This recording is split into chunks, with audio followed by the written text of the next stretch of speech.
So today we are going to discuss about simple regression. Last time हमने simple correlation discuss किया था. तो simple correlation का meaning था कोरिलेशन बिटवीन टू वेरिएबल्स. जब हम टू वेरिएबल्स के बीच में कोरिलेशन फाइंड करते हैं तो वो होता है सिंपल कोरिलेशन. और मोर देन टू वेरिएबल्स के लिए अगर करेंगे तो फिर हम डिस्कस करेंगे पार्शियल एंड मल्टीपल कोरिलेशंस, जो कि बाद में करेंगे. हम सिंपल रिग्रेशन डिस्कस कर रहे हैं हम. तो सिंपल रिग्रेशन का मीनिंग है regression between two variables. So here we will have only two variables. और multiple variables के लिए हम बाद में डिस्कस करेंगे more than two variables के लिए. So let's start simple regression. So again last time हमने जो डिस्कस किया था correlation, उसमें हमने degree of relationship फाइंड की थी. correlation coefficient R, this R gives the degree of relationship between two variables x and y. So once we have establish that कि दोनों वेरिएबल्स आपस में रिलेटेड हैं और स्ट्रांगली रिलेटेड हैं या वीकली हैं, जैसे भी है, then next question comes how to find the functional relationship between them. इनके बीच में फंक्शनल रिलेशनशिप फाइंड करना है हमको. सो फंक्शनल रिलेशनशिप कई तरीके से फाइंड कर सकते हो आप, लेकिन जो मोस्ट पॉपुलर वे है इन केस ऑफ स्टैटिस्टिक्स वो है regression. We find regression lines. So here we establish the relationship of the form y equal to ax plus b, linear relationship between x and y, and also x equal to some cy plus d. This is for values of y. Here y is dependent and x is independent, and here in the second equation x is dependent, y is independent. So here we will establish relationship of this form y equal to fx, which is of this form linear relationship. These two lines will be called lines of regression. ये required इसलिए है because correlation coefficient आपको सिर्फ degree of relationship बताता है कि दो variable आपस में रिलेटेड हैं और इतने स्ट्रांगली हैं या वीकली हैं, जैसे भी हैं. लेकिन इस कोरिलेशन के बेसिस पे you can not predict values of variables. For example अगर कोरिलेशन आपके पास में 0.8 भी आ गया, then somebody can ask what is the value of y corresponding to value of x. x की किसी वैल्यू के लिए y की वैल्यू क्या है? You cannot tell value of y corresponding to value of x. So in such case we require such relationship y equal to fx form की relationship आपको find करना होती है. तो स्टैटिस्टिक्स में सबसे सिंपल जो रिलेशनशिप है जो हम फाइंड करते हैं यूजिंग गिवन डाटा और given paired values of x and y, वो है these equations, these linear equations y equal to x plus b and x equal to C y plus d. ये दोनों इक्वेशंस अलग अलग हैं और इनका रोल भी डिफरेंट है. ये आगे मैं डिस्कस करूँगा क्यों रोल डिफरेंट है इनका. सो अभी हम जो करने जा रहे हैं वो ये है कि ये लाइन फाइंड करेंगे हम दोनों, y equal to x plus b and x equal to C y plus d, and together they are called regression lines. They are called regression lines or line of regressions. Okay और इसमें हमारा purpose है how to establish functional relationship between them, because functional relationship required है future prediction के लिए और future values predict करने के लिए रिक्वायर्ड है. So how to find these lines. So situation वही है यहाँ पर, x and y two variables हैं with some cause and effect relationship between them. Obviously उनके बीच में कोई रिलेशन होना चाहिए, one of them must affect the other. Taking the paired values x1 y1 x2 y2 up to xn yn. Okay, तो paired values से आपको इस तरह से एक दो ऐसी लाइन्स फाइंड करना है, lines of regression. So the line of regression of y on x, यहाँ y ऑन x जो टर्म यूज़ किए, here y is independent, x is dependent. So this is the line, this is of the form, this line is of the form y minus y bar means mean, b Y x is a constant, x minus x bar is the mean of x, and that of x on y is given by x minus x bar equal to bxy into y minus y bar. So x bar and y bar are means of x and y. bxy byx are constants जो हम find करेंगे अभी कैसे आएंगे ये. तो ये जो लाइन है, दोनों लाइंस, इनको हम बोलते हैं लाइंस ऑफ रिग्रेशन. ये जो लाइन होती है ये आपको फंक्शनल रिलेशनशिप देती है एक्स एंड वाई में। तो ये फर्स्ट वाली जो लाइन है this is y on x, y dependent है, this is y dependent, x independent. और इसमें आपके पास में एक्स डिपेंडेंट है एंड वाई इंडिपेंडेंट। ये दो अलग अलग लाइन है।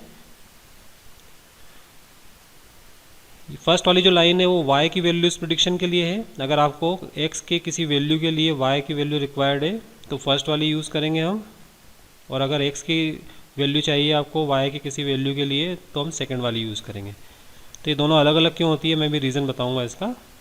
But regression lines will look like this. Okay, now ये bxy and byx is called the regression coefficient of y on x। जब भी हम ये वर्ड यूज़ करते हैं y on x, that clearly means y is dependent, x is independent.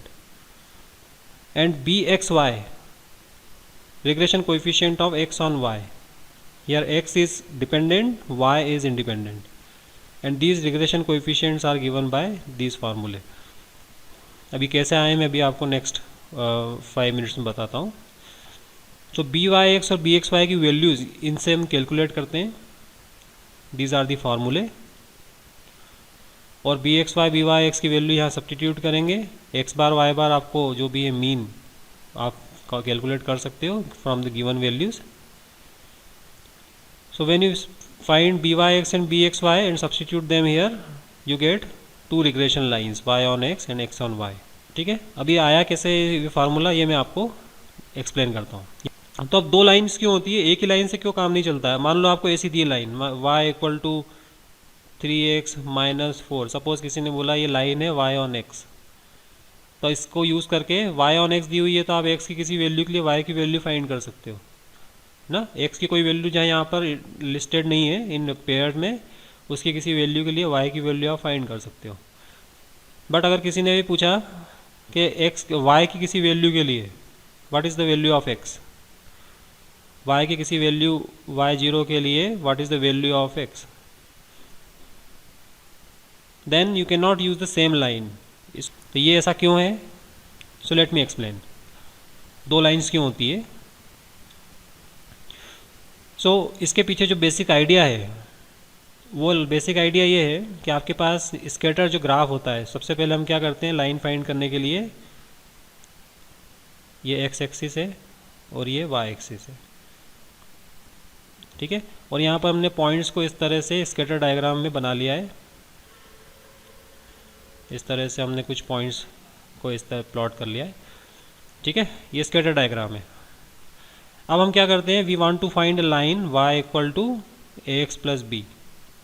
पहले हम y के लिए वैल्यू फाइंड करना चाह रहे हैं, तो एक लाइन ड्रॉ करते हैं हम। ऐसी लाइन ड्रॉ की हमने, ऐसी इन्फाइनेटली मेनी लाइन्स हैं। फर्स्ट कोऑर्डिनेट में आपके पास में इन्फाइनेटली मेनी लाइन्स हैं, तो मैंने एक लाइन ली y equal to ax plus b, ठीक है। अब y equal to ax plus b में अगर मैं प्रेडिक्ट करूँगा तो ये वाली जो वैल्यू है जो इस लाइन के ऊपर है वो है एक्चुअल वैल्यू, जो लाइन के ऊपर है वो है एक्चुअल वैल्यू। तो अब y की दो वैल्यूज़ हैं, एक तो आपके पास में इस लाइन से जो मिलेगा इस वाले फार्मूले से y की वैल्यू मिलेगी, और एक जो है वो एक्चुअल वैल्यू है। सो yi की एक तो ये एक्चुअल वैल्यू और yi जो है वो इस फार्मूले से आया axi प्लस बी, दो वैल्यूज़ हैं। तो जैसे आपने ये वैल्यू ली मान लो ये वाली, तो ये वाली जो वैल्यू है अगर आप मेज़र करो एक्स आई के करस्पॉन्डिंग, ये प्रिडिक्टेड वैल्यू है, this value is prediction from this line, और ये जो ऊपर जो लिखी हुई है एक्चुअल वैल्यू है। तो दोनों के बीच का जो डिफरेंस है Y i minus A x i minus B, इसको हम बोलते हैं error. This is called error. ith observation में एरर क्या हो गई, actual value minus this predicted value. ये इससे हमने प्रिडिक्शन किया और एक्चुअल वैल्यू हमको दी हुई थी, तो एक्चुअल वैल्यू ये है और प्रिडिक्शन वाली वैल्यू ये है जो हमने लाइन से फाइंड की है, ठीक है। This is called error. फिर किसी दूसरे पॉइंट के लिए देखा हमने, इस पॉइंट के लिए भी इसी तरह से ये एक्चुअल वैल्यू है और ये वाली जो है यहाँ पर प्रिडिक्टेड वैल्यू है, ठीक है। तो आपने प्रिडिक्शन लिया ये, और ये वाली एक्चुअल वैल्यू है, this is actual value and this is prediction. Again you find error, क्योंकि जो लाइन पर है वो आपने प्रिडिक्शन किया है और जो एक्चुअल है वो लाइंस के ऊपर नहीं है, लाइंस है ऊपर या नीचे है। तो why do we have two regression lines, उसका आइडिया दे रहा हूँ मैं कि दो रिग्रेशन लाइंस क्यों होती है। तो दो रिग्रेशन लाइंस इसलिए होती है बिकॉज जब हम ऐसा स्केटर डायग्राम बना के and we try to find a line like y equal to x plus b, तो y equal to x plus b से जो वैल्यूज़ आएंगी y की, उनको हम बोलेंगे वो प्रिडिक्टेड वैल्यूज़ हैं। यहाँ y की जो भी वैल्यू आ रही है वो प्रिडिक्टेड वैल्यूज़ हैं। प्रिडिक्टेड मतलब एक्चुअल वैल्यू नहीं है, वो तो हमने फार्मूला लिख के वैल्यू निकाली है। और जो हमने एक्चुअल यहाँ पर डॉट लगाया है स्केटर डायग्राम में वो है एक्चुअल वैल्यू। तो यहाँ पर जो लाइन के ऊपर से यहाँ xi पर जो हम लेंगे वैल्यू, लाइन के ऊपर जो वैल्यू है वो है प्रिडिक्टेड वैल्यू, और एक्चुअल वैल्यू जो है इसकी, ये वाली जो पॉइंट है ये है इसकी एक्चुअल वैल्यू। तो दोनों के बीच का जो डिफरेंस है वो बन गया एरर। प्रिडिक्टेड वैल्यू जैसे मान लो आपके x की वैल्यू सॉरी y की वैल्यू दी हुई है 4, x इक्वल टू 2 मान लो ऐसा दिया है, ये एक्चुअल वैल्यू है, ये पेयर दिया है, ठीक है। अब आप चाह रहे हो कि आप एक लाइन ऐसी फिट करो जिससे ये y x इक्वल टू 2 पे y इक्वल टू 4 मिल जाए। तो आपने एज्यूम किया कि चलो ये लाइन ऐसी है, ठीक है। अब ये लाइन जो है ये जरूरी नहीं कि पॉइंट इस पर ही हो, इस पर होना जरूरी है क्या पॉइंट, क्योंकि लाइन तो आपने ड्रॉ की है। ये सारे पॉइंट जो आपको गिवन पॉइंट से लाइन पे होना जरूरी नहीं है, ये तो आपने स्केटर डायग्राम बनाया। तो अब जो 2 यहाँ देखा आपने, ये 2 पे आपने देखा लाइन, ये यहाँ पर मान लो x इक्वल टू 2 है ये, ठीक है। और ये x equal to y equal to 4 तो यहाँ आ रहा है कहीं, ये y इक्वल टू 4, ये लाइन ये वाला y इक्वल टू 4 है, लाइन यहाँ से पास हो रही है। तो लाइंस पे जो वैल्यू आएगी x इक्वल टू 2 पे वो कुछ और आएगी, वो हो सकता है कि मान लो 3.25 आ जाए। जब आपने 2 रख दिया इसमें तो इस फार्मूले से 3.25 आ जाए, बट एक्चुअल क्या है 4। सो 4 माइनस 3.25 अगर करेंगे तो क्या आएगा, एरर। ये क्या आ जाएगी, एरर। और ये एरर क्या है, पॉजिटिव है, actual value minus predicted value. तो 2 पर वैल्यू होना चाहिए थी क्या 4, जो कि एक्चुअल वैल्यू है, बट हमने वो लाइन से निकाली है तो वो है 3.25। तो ऐसे सारे पॉइंट्स के लिए जितने भी गिवन पॉइंट्स हैं उनको हम लाइन से भी एस्टिमेट करते हैं और एक्चुअल वैल्यू से उसका डिफरेंस लेते हैं। तो ये जो एरर बनती है, ये एरर क्या है, सारे पॉइंट्स के लिए हम क्या कर रहे हैं, लाइन पर जो वैल्यू है वो और जो एक्चुअल वैल्यू है दोनों के बीच का डिफरेंस निकाल रहे हैं। तो ये जो एरर है, ये सारी एरर्स जो है इनका हम एक सम लेते हैं। तो इन सारे जो लाइंस हैं, ये सारे जो पॉइंट्स हैं, उनकी जो एरर है ये yi minus A x i minus B whole, और इसका स्क्वायर लेते हैं। क्योंकि सम लेने में दिक्कत क्या है, कुछ पॉइंट्स ऊपर हैं कुछ पॉइंट्स नीचे है, तो हो सकता है कि एरर क्या हो, आपस में कैंसिल हो जाए। जैसे यहाँ पर 3.25 आया, ये पॉजिटिव एरर है, 4 माइनस 3.25, ठीक है। कहीं ऐसा हो सकता है कि 4 माइनस 4.75 आ जाए, तो ये माइनस 0.75 हो गई। तो डायरेक्ट अगर सम लेंगे तो ये दोनों आपस में जीरो हो जाएगी। Total sum of errors without this square में भी जीरो। तो हम क्या करते हैं, सम का स्क्वायर लेते हैं टोटल सारी सम का, और ये सम ऑफ एरर्स जिसमें मिनिमम होता है, ये सम ऑफ एरर्स क्या है, एरर्स मिनिमम हो, ठीक है। तो जिसमें मिनिमम होता है वो लाइन हम यहाँ पर एज्यूम करते हैं, या वो लाइन हम लेते हैं जिसको हम बोलते हैं लाइन ऑफ बेस्ट फिट। ये आपने शायद पढ़ा हो कभी कर्व फिटिंग में। This is called line of best fit when we this sum of squares of errors, sum of squares of error is minimum. तो ऐसी लाइन को हम बोलते हैं लाइन ऑफ बेस्ट फिट। तो ये जो लाइन है y equal to x plus b, ये लाइन कैसी होगी, जिसमें ये सम ऑफ एरर्स मिनिमम हो, इसको हम बोलेंगे लाइन ऑफ बेस्ट फिट। क्योंकि यहाँ तो इन्फाइनेटली मेनी लाइंस हैं, बहुत सारी लाइंस हैं, तो कौन सी लाइन लेना है जिसमें ये सम मिनिमम हो, सम ऑफ एरर्स। तो ये सम ऑफ एरर किस पर डिपेंड कर रहा है, ए एंड बी पर, क्योंकि यहाँ ए और बी चेंज करोगे तो लाइन चेंज होगी। This line depends on a and b, जैसे आप ए एंड बी चेंज करोगे लाइन चेंज हो जाएगी। सो इसको हम क्या करते हैं, मिनिमाइज करने के लिए del s upon del a equal to 0, जो आपका कैलकुलस की कंडीशन है, del s upon del b equal to 0 करते हैं to minimise this sum. Okay, इस सम को मिनिमाइज करने के लिए हम ये करते हैं। तो इससे आपको दो इक्वेशंस मिलती है, when you put del s upon del a equal to zero and del s upon del b equal to zero, so you get two equations, जो मैं डायरेक्ट लिख रहा हूँ यहाँ क्योंकि आपने वहाँ पढ़ी हुई होगी। Summation y i equal to a summation x i plus n b and summation x i y i equal to a summation x i square plus b n into sorry b into summation x i. तो इन दोनों equations को जब हम solve कर लिखते हैं तो ये इस तरह से इक्वेशन बनती है, दो equations. And when we solve this equation for a, so यहाँ से ए की वैल्यू जो है वो आपको मिलती है कुछ इस तरह से, summation x i y i minus summation x i summation y i divided by n into summation x i square and summation x i whole square. और यही वैल्यू जो है वो क्या है, value of b x y या b Y x, जो भी है बी वाई एक्स, सॉरी ये बी वाई एक्स की वैल्यू है, this is the value of b Y x. तो हम यहाँ पर b को एलिमिनेट कर सकते हैं, b का अगर रोल आपको नहीं रखना है, ये ठीक है। समेशन लेकर आप इसको वाई आई इस तरह फॉर्म में बना सकते हो, y minus Y bar equal to B Y x x i minus x bar, तो एक्स माइनस एक्स बार। तो ये जो फार्मूला है, अगर आप इन दोनों इक्वेशन को साइमल्टेनियसली फॉर ए सॉल्व करोगे, if you solve this equation for a, then you get a like this. So a यहाँ पे रख दिया, b को आप एलिमिनेट कर सकते हो इन दोनों इक्वेशन को यूज़ करके, you divide by n and you subtract them, तो ये वाली इक्वेशन बनेगी। So कहने का पर्पज़ ये है कि यहाँ पर जो आपकी इक्वेशन है ये y equal to x plus b, वो इस तरह से फाइंड करते हैं हम, इसको हम बोलते हैं मेथड ऑफ लीस्ट स्क्वायर्स। तो कहीं पर आपने पढ़ा हुआ है, आई थिंक कोर्स का पार्ट नहीं है, मेथड ऑफ लीस्ट स्क्वायर्स वाली मेथड होती है, लीस्ट स्क्वायर्स। सो जो फार्मूले हैं b Y x and b x y के, वो इस तरह से आए हैं।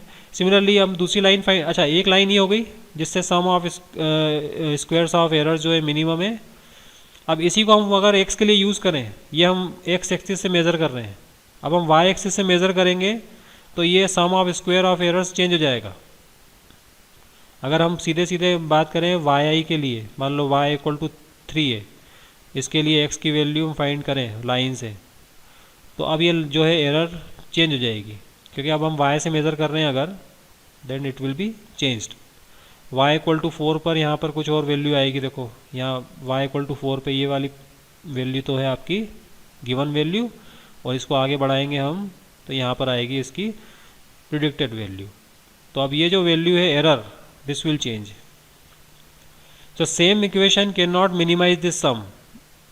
जब एरर चेंज हो जाएगी तो ये सम भी चेंज होगा, ये सम चेंज होगा, तो फिर इसका मिनिमम भी चेंज हो जाएगा।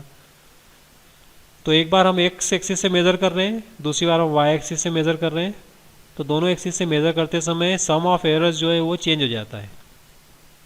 That's why we get two different equations for x and y. Same equation से हम एक्स एंड वाई को मिनिमाइज़ नहीं कर सकते या एरर को मिनिमाइज़ नहीं कर सकते। तो ये जो लाइन है इसको हम बोलते हैं लाइन ऑफ बेस्ट फिट। इसी यही कॉन्सेप्ट है कर्व फिटिंग का, जो आपने कर्व फिटिंग पढ़ी है, यही कॉन्सेप्ट है उसके पीछे। दूसरी बार हम सी एक्स प्लस डी लेके चलते हैं, C x plus D y sorry C y plus D x equal to C y plus D लेके चलेंगे, और सेम एनालिसिस अब हम वाई एक्सिस से करेंगे। वाई इंडिपेंडेंट है तो अब ये एक्सिस को हम यूज टर्न कर देते हैं, तो अब ये जो वाला जो है इंडिपेंडेंट हो गया और ये डिपेंडेंट हो गया, तो अब जो लाइन आएगी वो दूसरी आएगी। So that's why we have two lines of regressions, जिसको हम बोलते हैं y on x and x on y। तो ये दोनों लाइन जो है अलग अलग होती है। एक चीज़ ध्यान रखना है आपको, this is for prediction of y, this is for prediction of x। Now we have properties of regression coefficients. So regression coefficients को अल्टरनेटिव फॉर्म में इस तरह से लिखते हैं। तो ये जो आपके पास आ रहा है बी वाई एक्स की जो वैल्यू है वो ये है।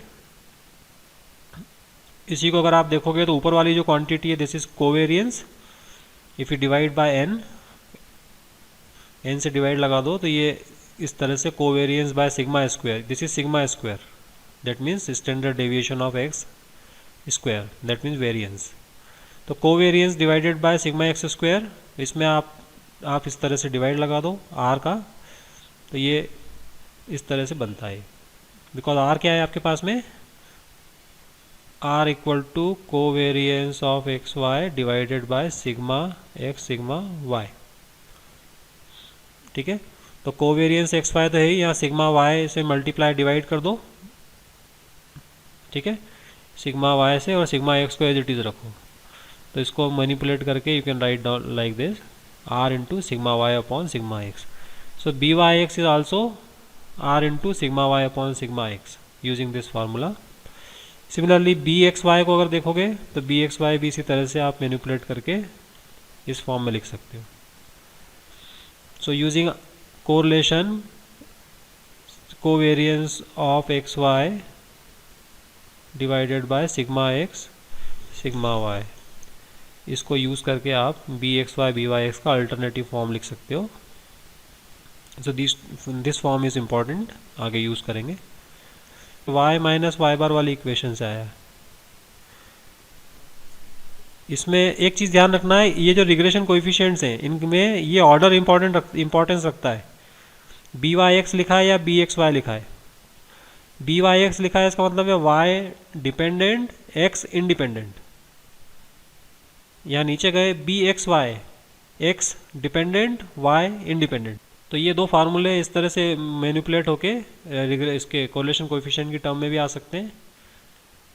ना दोनों सेकंड इंपॉर्टेंट प्रॉपर्टी है, the correlation coefficient and the two regression coefficients are of the same sign. Correlation positive है तो रिग्रेशन कोएफिशिएंट्स भी पॉजिटिव आएंगे, कोरिलेशन नेगेटिव है तो रिग्रेशन कोएफिशिएंट भी नेगेटिव आएंगे। This is because of these फार्मूले। तीनों को अगर आप ध्यान से देखोगे, b Y x covariance upon sigma x square, b x y covariance upon sigma y square and are covariance upon sigma x sigma y. So इन तीनों फार्मूले में डिनोमिनेटर हमेशा पॉजिटिव है। यहाँ सिग्मा एक्स पॉजिटिव होता है, सिग्मा वाई भी पॉजिटिव है, sigma y square positive, sigma x square positive.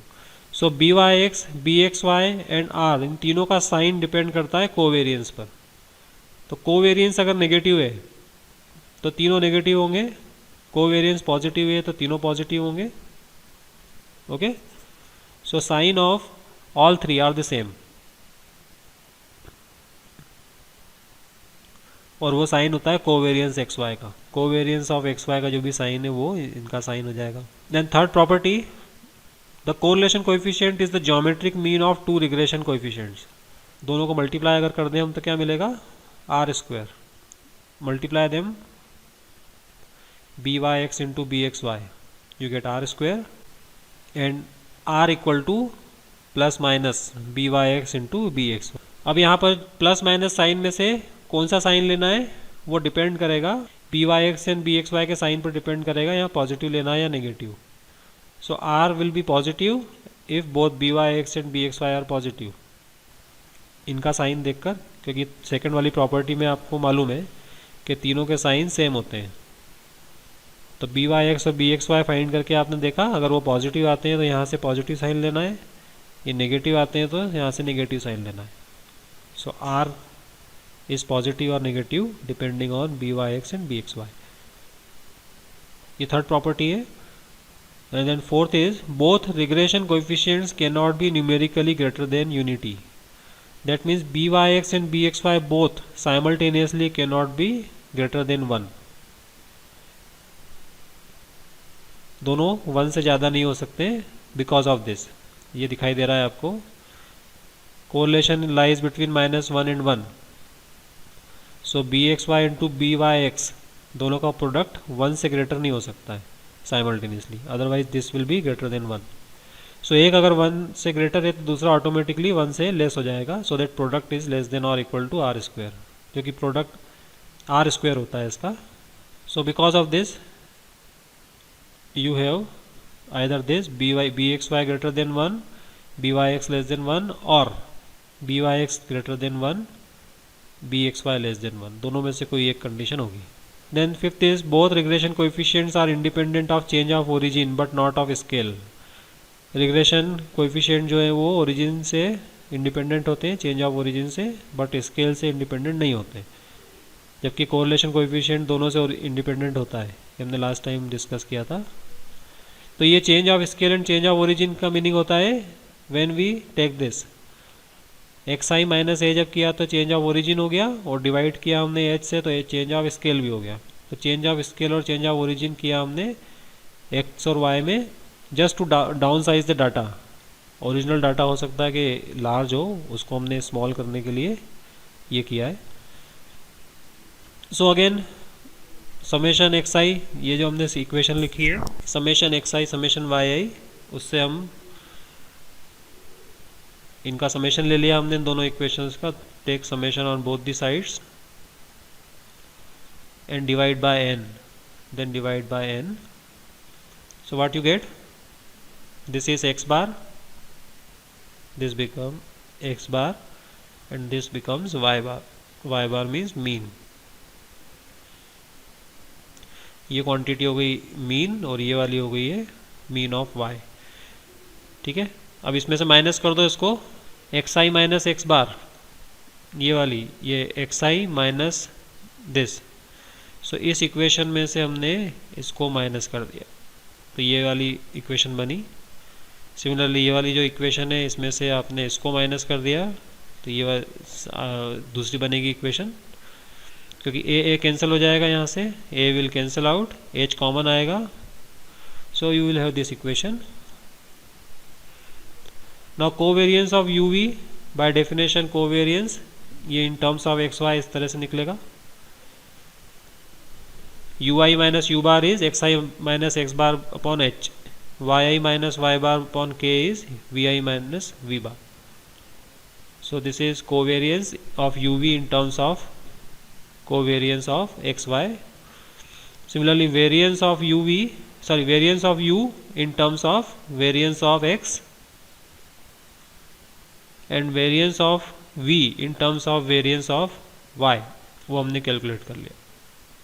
सो जो न्यू वेरिएबल्स थे u एंड v, इनका हमने इनको एक्सप्रेस कर दिया है x और y के टर्म में। अब ये सारी वैल्यूज़ आप सब्स्टिट्यूट करो and find the regression coefficients. Regression coefficient अब u एंड v के लिए फाइंड करना है, तो u एंड v के लिए रिग्रेशन कोएफिशिएंट्स क्या होंगे, वो ये होंगे bvu, यहाँ पे byx के प्लेस पे bvu है, this is the formula, and buv covariance of uv upon sigma y square, ये वैल्यूज रख दी हमने। ठीक है, सिग्मा ये हो जाएगा v square, I think this is v square. So from here you can see bvu equal to h upon k byx।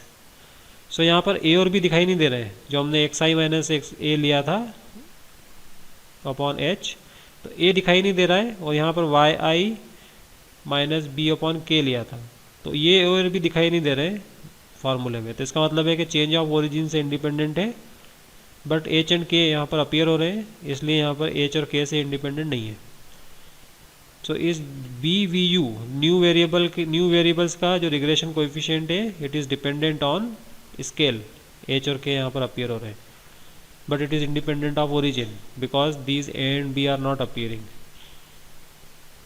So यहाँ पर ध्यान रखना है, स्केल चेंज ऑफ स्केल और ओरिजिन करते हैं हम, तो आपको ये फार्मूले इस तरह से होते हैं। New regression coefficient will be h by k times old regression coefficient, okay, और here k by h upon old regression coefficient bxy। So इतना स्ट्रेट फॉरवर्ड नहीं है change of scale and origin in case of regression coefficients. So change of scale से हम इसको independent नहीं बोल सकते, चेंज ऑफ ओरिजिन से ये इंडिपेंडेंट है।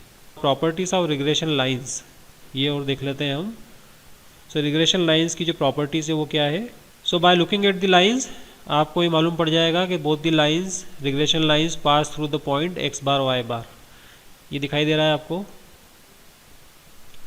ठीक है, ये 1 पॉइंट फार्मूला है, जिस पॉइंट से पास होता है वो यहाँ पर आपको दिया हुआ है x बार y बार। ठीक है, सो ये y minus y zero equal to m into x minus x zero उस फॉर्म का ही है। So this line passes through x0 y0। Similarly ये भी उसी तरह से है। So both the lines pass through this x bar y bar और their point of intersection is x bar y bar. तो ये पॉइंट ऑफ इंटरसेक्शन भी है इनका, दोनों लाइन एक ही पॉइंट पर इंटरसेक्ट करती है, वो है x बार y बार। सो दोनों को सॉल्व करेंगे इक्वेशंस को तो आपको मीन मिलेगा, दोनों का मीन। सो रिग्रेशन लाइन की सबसे पहली जो प्रॉपर्टी है वो ये है कि ये कहाँ से पास होती है, x बार y बार से। Then slope of the lines, दोनों का अगर स्लोप हम फाइंड करेंगे तो अलग अलग आएगा दोनों का स्लोप। स्लोप हमेशा x एक्सिस से मेज़र करते हैं, तो y minus Y bar equal to B Y x, X minus x bar. ये y ऑन x है तो इसका जो स्लोप है वो हो जाएगा b Y x, coefficient of x, coefficient of x is the slope. और दूसरा जो लाइन है उसमें कोएफिशिएंट ऑफ x क्या होगा, 1/bxy। तो दोनों लाइन से अगर स्लोप निकालोगे तो आपको अलग अलग मिलेंगे। y ऑन x का तो डायरेक्ट यहाँ से रीड कर सकते हो, ये यहाँ से ये रीड कर दिया आपने y ऑन x का, b Y x is m1। और दूसरे का आप रीड कर सकते हो यहाँ से 1/, यहाँ डिवाइड लगा दो, 1/bxy। So these two are the slopes. क्योंकि जो भी लाइन आपको दी होगी दोनों लाइंस वो y equal to ax plus b की फॉर्म में दी होगी, तो आपको स्लोप जो है वो हमको जो कैलकुलस में स्लोप है उसी तरह से रीड करना है। ठीक है, लाइंस भले अलग अलग दी है लेकिन स्लोप तो हमेशा x एक्सिस से ही मेज़र करते हैं हम। तो एक का स्लोप है बी वाई एक्स, दूसरे का है 1/bxy। Then angle between the two regression lines, अगर एंगल फाइंड करोगे तो ये आएगा tan inverse 1 minus r square upon r sigma x into sigma y divided by sigma x square plus sigma y square. Because दोनों के slope आपको पता है, आप tan इनवर्स थीटा का वैल्यू कैलकुलेट कर सकते हो। ये y ऑन x का स्लोप है, ये x ऑन y का स्लोप है। सो आपके पास में फार्मूला क्या होता है इसका, m1 minus m2 divided by 1 plus m1 m2। तो bxy एंड byx की वैल्यू रख दो। bxy क्या होता है, byx क्या है, r into sigma y upon sigma x. byx is r into sigma y upon sigma x, bxy is r into sigma x upon sigma y. So if you simplify this using bxy and byx, तो ये byx क्या है आपके पास में, r into sigma y upon sigma x, and what about this, this will become 1 by r sigma y upon sigma x। bxy की value होगी r into 1 upon r into sigma x upon sigma y। So इन दोनों को आपने यहाँ पर substitute कर दिया, then you will get this tan inverse. Mod इसलिए लगाया बिकॉज हम एक्यूट एंगल लेते हैं हमेशा। सो tan इनवर्स ये जो भी आएगा ये angle between the two lines है। Now depending on angles the two lines of regression are parallel if there is a perfect correlation. तो देखो पैरेलल कब होंगी ये लाइन, जब थीटा जीरो हो जाए। थीटा जीरो कब होता है, ये तो नॉन जीरो क्वांटिटी है, जीरो तब होगा जब ये r equal to plus minus 1 हो। So when r equal to plus minus 1 we have two lines parallel. Parallel मतलब सिंगल लाइन। इस केस में आपको मिलेगी सिंगल लाइन, ये सिंगल लाइन का केस है, दो अलग अलग लाइन नहीं होगी। You will have single line if r equal to plus 1 और माइनस 1। और परपेंडिकुलर कब होगी, when theta equal to pi by 2। So theta equal to pi by 2 when r equal to 0, क्योंकि यहाँ पर और कोई क्वांटिटी माइनस नहीं होगी, नेगेटिव नहीं होगी। Theta equal to pi by 2, theta equal to pi by 2 कब होगा, when r equal to 0। So अगर दोनों के बीच में कोई कोरिलेशन नहीं है, मतलब दोनों x एंड y दोनों इंडिपेंडेंट है, आपस में कोई रिलेशन नहीं है, तो इसका मतलब है कि उनकी रिग्रेशन लाइंस परपेंडिकुलर होंगी, जस्ट लाइक दिस। ये x इधर जा रहा है, y इधर जा रहा है, कोई दोनों में रिलेशन ही नहीं है, they are not affecting each other. Therefore theta equal to pi by 2 के केस में both the lines of regression are perpendicular. Okay, तो ये प्रॉपर्टीज यूज करके you can solve this problem. एक प्रॉब्लम सॉल्व कर लेते हैं जल्दी से। How to identify the two regression lines. जैसे ये दी हुई है आपको, let -6x + 4y - 2 = 0 and 4x - 5y - 7 = 0 be 2 regression lines, find these values. So अभी आपको जो लाइंस दी हुई है उनमें पता नहीं है कि कौन सी y ऑन x और कौन सी x ऑन y है। दो लाइंस दी हुई है, अभी पता नहीं है दोनों में से। तो हमने पहले एज्यूम कर दिया कि पहली वाली जो लाइन है वो y ऑन x है, ये जो फर्स्ट लाइन है y ऑन x है, और जो सेकंड लाइन है वो x ऑन y है। ये हमने एज्यूम किया है, ये करेक्ट है या नहीं ये पता नहीं है अभी, ये टेस्ट करेंगे हम। टेस्ट कैसे करेंगे हम? y ऑन x का स्लोप क्या है? by(x), इसका जो y = mx + c में लिखेंगे हम, y = mx + c वाली फॉर्म में लिखेंगे। तो यहाँ m जो होता है इसका स्लोप है, तो m1 इसका फर्स्ट लाइन से आप देखोगे 3/2 इज स्लोप। सेकेंड लाइन को भी y = mx + c में लिखा और आपने स्लोप फाइंड किया, तो m2 आया 4/5। जब इसने 5y को उधर ले जाओ, 4/5 is 1/bxy, because x on y का जो स्लोप होता है वो 1/bxy होता है। अब दोनों का प्रोडक्ट लेके देखा हमने, 15/8 आ रहा है। तो ये पॉसिबल है क्या?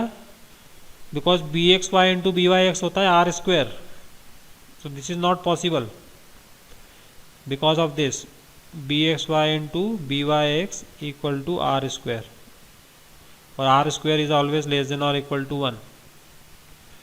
So because of this is wrong, so our assumption is wrong that this is y on x and this is x on y. तो फिर ये उल्टा होगा, ये हो जाएगा y on x और ये हो जाएगी x on y। हमारा assumption अगर गलत है तो फिर उसको चेंज कर दो। So our assumption is wrong. So what is the value? Therefore m1 हमारे पास में 4/5 and m2 है 3/2. So therefore line of regression of x on y is this. पहले हमने y on x एज्यूम किया था इसको, बट ये रॉन्ग था। So x on y is this and y on x is this. इससे आप चेक करोगे तो bxy and byx का प्रोडक्ट लेस देन 1 आएगा। दोनों का प्रोडक्ट आप चेक कर लो, ठीक है। तो ये वाला जो आपके पास में y on x है, ये वाली है, राइट। तो अभी यहाँ पर आपने देखा कि ये y on x और x on y हमने आर्बिट्रीली लिया और हमने चेक किया, और चेक करने से मालूम पड़ा कि हमने जो लिया था वो रॉन्ग है, हमारा एजम्पशन रॉन्ग है, इसलिए हमने उसको करेक्ट कर दिया। तो अब ये जो line of y on x हो गई और x on y हो गई, now you can easily find mean values of x and y। क्या होगा mean values of x and y when you solve them simultaneously? दोनों को सॉल्व करना है इक्वेशन को, और you will gate mean values of x and y। So mean values of x and y, solving these two equations, we get x bar equal to -19/7 and y bar equal to -25/7. ये आप check कर लेना, दोनों को simultaneously solve करना है। Second, regression correlation coefficient find करना है। So correlation coefficient is bxy × byx, और ये पॉजिटिव है y, because bxy and byx दोनों पॉजिटिव हैं। पीछे आप देखोगे byx and bxy both are positive, एक 2/3 है, एक 4/5 है। So byx and bxy are positive, so r is positive which is 0.7।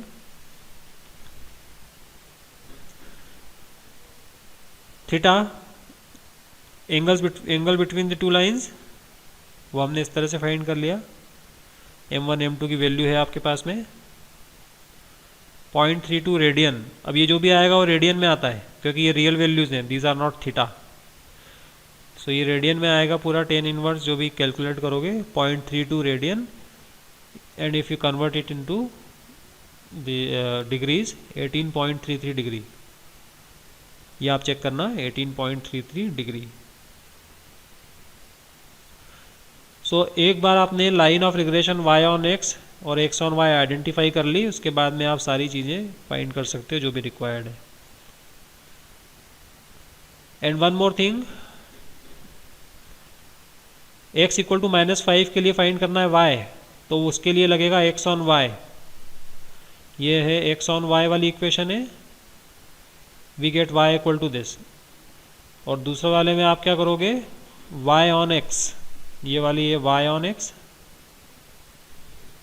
उससे आपने y x की वैल्यू फाइंड करी, सॉरी x ऑन y, ये x ऑन y है, ठीक है। So you get value of x corresponding to value of y। So when we put y equal to 7 you get x equal to this. तो एक ही line से नहीं find करना है, जो y ऑन x है वो y ऑन x की रहेगी y के लिए, जो x ऑन y है वो x के लिए रहेगी, अलग अलग वैल्यूज आएंगी। सो this is how you can find use regression lines. तो ये रिग्रेशन लाइंस अभी आप इतना समझो कि फंक्शनल रिलेशनशिप है between two variables x and y। It is a linear relationship between x and y, simplest form of relationship between x and y। दूसरे form आप फाइंड कर सकते हो, लॉगरिथमिक कर्व है, एक्सपोनेंशियल कर्व है, quadratic form है, वो सब फाइंड कर सकते हो आप, but this is the simplest relationship between x and y which is linear relationship.